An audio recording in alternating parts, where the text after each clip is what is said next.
Slide layout. The slide layout is the arrangement of text, images, clip arts, charts, etc. on a particular slide. PowerPoint provides you with a variety of slide layouts that you can choose from as per your requirements. The slide layout gallery enables you to choose a layout for a slide. Some layouts hold only text, such as title slide, section header, and title-only layouts. Other layouts include a title and content placeholder, such as title and content, to content, comparison, and content with caption. PowerPoint 2016 includes 9 inbuilt slide layouts. You can also create custom layouts that meet your specific needs. Changing the slide layout.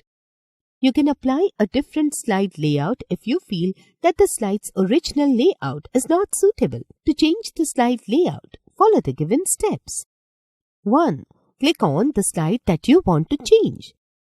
2. Click on the Home tab. 3. Click on the Layout button. 4. Choose the desired slide layout.